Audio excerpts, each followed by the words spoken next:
සුබම සුබ දවසක් මගේ යාළුවෝ හැමෝටම. ඉතින් ඔයාලා සතුටින් පරිස්සමින් ඉන්නවා ඇති කියලා හිතනවා. ඉතින් ඒ වගේම අපි හැමෝම සතුටින් පරිස්සමින් ඉන්නවා. ඉතින් මේ දවස්වල අපිට ගොඩාක් පායනවා. ඉතින් කුරුණෑගල දිස්ත්‍රික්කයෙන් අපිට හුඟක් පායනවා. ඉතින් කලාතුරකින් තමයි ඉඳලා හිටලා තමයි වැස්සක් යන්නේ. ඉතින් යාළුවනේ කොච්චර වැස්සත් කොච්චර පෑවුවත් අපිට සිද්ධ වෙනවා ඉතින් අපේ එදිනෙදා වැඩ කටයුතු තනියම කරගන්න. ඉතින් අදත් ඒ වගේ දවසක් තමයි. ඉතින් දවසේ උදේම කරන වැඩේ තමයි ගේ දොර අස්පස් කරලා ඉවර වෙලා මෙන්න මේ විදිහට මම ආසම වැඩේ බුදුන් වඳින එක. ඉතින් බුදුන් වඳින එක උනත් මම ඔයාලට කලිනුත් කියලා ඇති මම එහෙම වෙලාවකට කරන දෙයක් නෙමෙයි. මගේ ගෙදර දොර අස්පස් කරලා ඉවර වෙලා මම පිරිසිදු වුණාට පස්සේ තමයි මගේ හිතට සැනසීමක් දැනෙන්නේ දැන් බුදුන් වඳින්න ඕනේ කියලා. එහෙම නැතුව උදේ පාන්දර නැගිටපු ගමන් මම බුදු පහන පත්තු කරන කෙනෙක් නෙමෙයි. ඇත්තටම මේ දවස්වල නම් බුදු පහන පත්තු කරන්නවත් මලක් හොයාගන්න හරිම අමාරුයි. ඉතින් කොච්චර අපි ටැප් වලින් අරගෙන වතුර දැම්මත් ගස්වල මල් පිපෙන්නේ නැහැ. ඉතින් වැස්සක් වැටෙන්න ඕනේ ගස් දළු දාලා ලස්සනට මල් පිපෙන්න. ඉතින් ඒ නිසා තියෙන මලක් දෙකක් මේ විදිහට බුදුන් වහන්සේට පූජා කරා. ඉතින් ඊට පස්සේ මම කරන්නේ අපේ දුවගේ සමහරක් දවසක් දෙකක් ඇඳපු ඇඳුම් එතකොට ආයෙක දවසක්වත් ඇඳපු නැති ඇඳුම් ගොඩාක් තියෙනවා. ඉතින් එයා දැන් ගොඩක් දුරට ක්ලාස් යවෙන්නේ නැහැ. ගෙදර ඉඳන් ඔන්ලයින් ක්ලාස් තමයි කරන්නේ.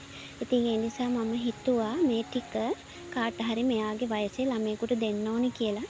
ඉතින් අපේ ගමේ ඉන්නවා පොඩි ගෑනු ළමයෙක්. ඉතින් එයාගේ අම්මගේ තාත්තගේ හැසිරීම නිසා ඒ ළමයා ගොඩාක් අසරණ වෙලා ඉන්නේ. ඒ වුණාට හරීම හොඳ ගුණ යහපත්කම් තියෙන හරිම අහිංසක ගෑනු ළමයෙක්. ඉතින් හරිම පුංචියා තාම 3 වසරේ වගේ තමයි ඉන්නේ.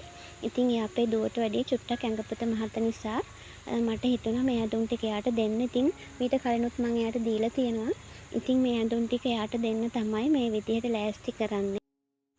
ඉතින් හරිම කැමැත්තෙන් තමයි අපේ දුව මෙයාගේ ඇඳුම් කබඩ් එකෙන් එතකොට ඇඳුම් කූඩෙන් මේ හැමදේම තෝරලා මට දෙන්නේ මේකත් දෙන්න කියලා. ඉතින් අපිට ලොකු දේවල් දානමාන දෙන්න නැති වුණාට තියෙන මේ වගේ පුංචි දෙයක් හරි දුන්නකින් පස්සේ ඇත්තටම ලොකු පිනක් ලැබෙනවා. ඒ වගේම අපි කරන දේවල් බලලා අපේ දරුවොත් දවසක ඒගොල්ලෝ වැඩි මහල් වුණාට පස්සේ මේ දේවල් බලලා මේ විදිහට කරන්න ඇත්තටම ඉගෙන ගන්නවා.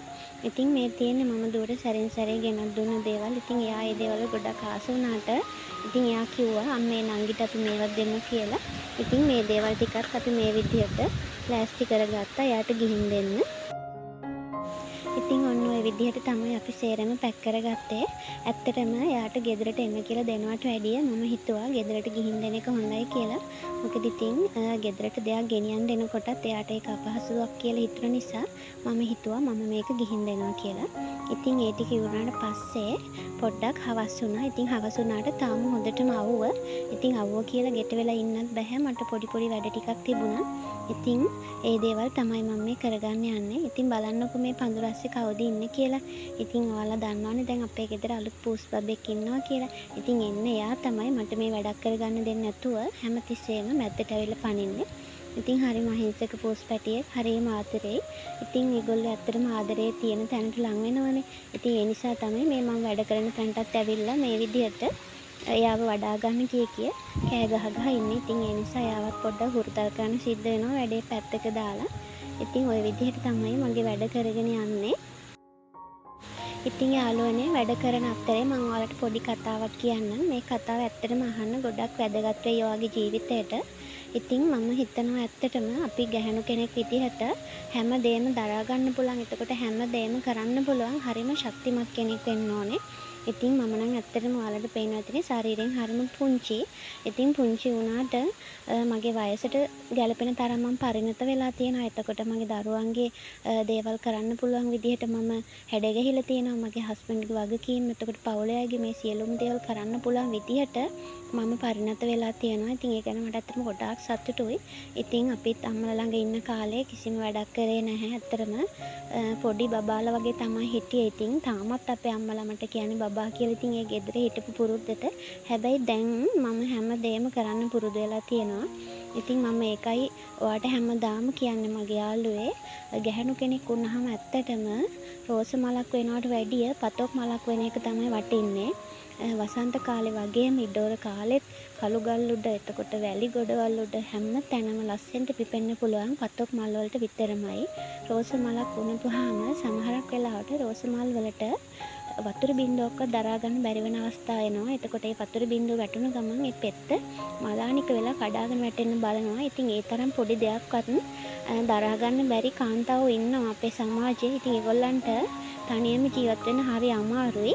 ඉතින් ඒ නිසා මම ඔයාලට හැමදාම කියන්නේ ශක්තිමත් වෙන්න, පරිණත වෙන්න ශක්තිමත් භාවය අපිට ජීවිතයේ අත්දැකීම් එනකොට ඉබේම එනවා.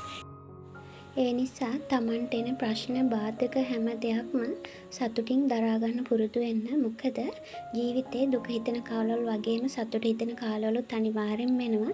ඉතින් මේ දේවල් හැම එකකටම එකම විදියට මුහුණ දෙන්න ඔයා ශක්තිමත් වෙන්න. මොකද ඒ ශක්තිමත් භාවය තමයි ඔයාගේ පවුල ඉස්සරහට අරගෙන යන්නේ. පවුලේ අම්මා විදිහට එහෙම නැත්නම් බිරිඳ විදිහට ඔයා වැටුනොත් ඔයාට සිද්ධ වෙනවා ඔයාගේ අනිත් අයවත් ඒ විදිහටම වැටෙනවා බලන්න. ඉතින් ඒ නිසා ඔයාගේ හිතේ ශක්තිය හැමදාම එකම විදිහට තියාගන්න. ඒක ඇත්තටම ඔයාගේ පවුලේ දියුණුවට ගොඩාක් වටිනවා. ඉතින් මේ බලන්නකෝ මෙයා. ඉතින් මම කොයි වැඩේට ගියත් මගේ පස්සෙන් එනවා. ඉතින් ඇවිල්ලා මේ විදිහට තමයි එයා ඉතින් හැසිරෙන්නේ. එයාට ඉතින් වැලි ගොඩක් තිබුණොත් ওই වැඩේ තමයි ඉතින් එයා කරන්නේ. ඉතින් ওই විදිහට තමයි යාළුවනේ මගේ හවස් අරුව ගත වෙන්නේ. මොකද ඉතින් පොඩි පැල ටිකක් ඉඳලා තියෙනවා. ඉතින් හස්බන්ඩ් ගෙදර නැහැ. එයා එන්නේ මාසෙකට සැරයක්නේ. ඉතින් ඒ නිසා මට සිද්ධ වෙනවා ඒවා සමහරක් වෙලාවට මේ විදිහට ඉතින් තනියම රැක බලා ගන්න.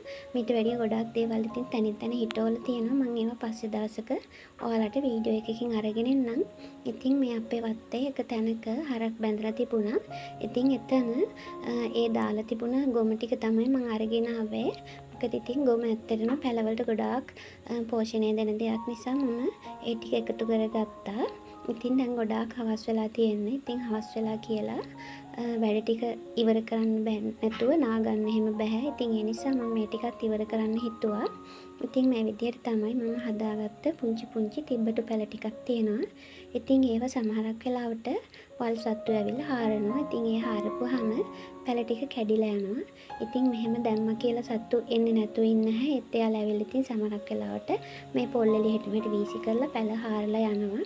ඉතින් ඒ වුණාට කොළරොඩු ටිකක් ලං කරලා පොහොර ටිකක් එහෙම දැම්මට පස්සේ මට හිතුණා පැලේට සාත්තුවක් වගේම පොඩි ආරක්ෂාවකුත් එයි කියලා. ඉතින් ඒ නිසා තමයි මම මේ විදිහට මේ ටිකට පස් ටිකක් ලං කරලා පොල්ලෙලි ටිකක් අල්ලලා පොහොර ටිකක් එහෙම දාලා තියෙන්නේ. ඉතින් මේවට මම කුකුල් පොහොර, ගොමු පොහොර, එතකොට ඇල්බීසියා කොළ ඒ වගේ මේ හැමදේම දාලා තියෙනවා. ඉතින් ඒ වගේම මිදුලතු ගාලා එකතු වෙන රොඩු ටික තමයි මම මේ විදිහට වටේට දාලා තියෙන්නේ. ඉතින් තාම හරිම පුංචි මේ පැල. ඉතින් ටිකක් ලොකු වෙලා මල් එහෙම හැදෙනකොට මම ඔයාලට වීඩියෝ එකකින් අරගෙන එන්නම්. ඉතින් මේ දවස්වල හොඳටම පෑවිල්ල කියලා මම ඔයාලට කිව්වනේ. ඉතින් මේ තියෙන්නේ අපේ වත්තේ තනින් තන වැටෙන තේක කොළ. ඉතින් මේවා හරිම කරදරයක්. හැම තැනම උලඟ යනවා. ඒ වගේම හරිම කැතයි. මොකද ගොඩාක් ලොකු ශාකපත්‍රුන්. ඉතින් ඒවා හෙට මෙහෙට වැටලා තිබුණාම තනිකරම අපි අතු ගාපු නැති මිදුලක ඉන්නවා වගේ තමයි දැනෙන්නේ. ඉතින් ඒ නිසා මම වැඩ ටික ඉවර කරගන්න කලින් මේ ටිකත් අතු ගාලා රොඩු ටික පුච්චලා දැම්මා. ඉතින් එහෙනම් අද දවස මෙතනින් ඉවර කරනවා. ඔයාලා හැමෝටම ගොඩක් ආදරේ උත්සන්නයි.